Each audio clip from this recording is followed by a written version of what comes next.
there would be questions about what we would call in theology sanctification issues, Hmm. and the development of generosity, the development of care for the poor, the development of, a kind of selflessness. But you got to realize the culture was reinforcing, a number of things then that it might not now. So if you read a book like The Road to Character by David Brooks, he's detailing how character was shaped in a previous era, Hmm. um, and how character has been shaped in a modern era.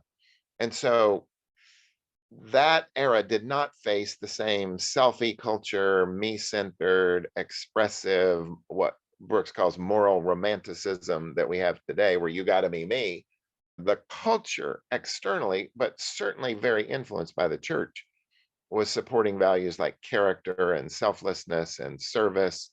But those were all part of the measures as well.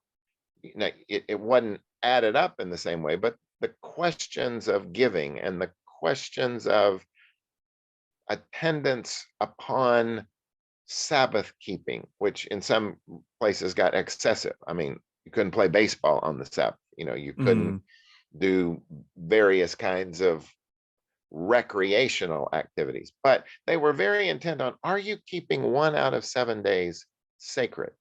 Are you growing in care and concern for the poor? Those were the questions asked in these narratives. And you can tell that there's some certain self denial that's built into that system Hmm. rather than pure self expression. And so now we tend to measure how authentic are people being. And again, those are good qualities unless you are being excessive about it. And so the whole sense of not being Lord of your life was very prominent in those narratives. That's not as clear today. As Yes. Eugene Peterson writes, the self is persistent, quietly, ingeniously.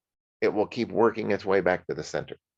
Hmm. Hmm. So I don't know that today's church culture continues to help us think through, how do I really repent and let go of the need to be the Lord of my life?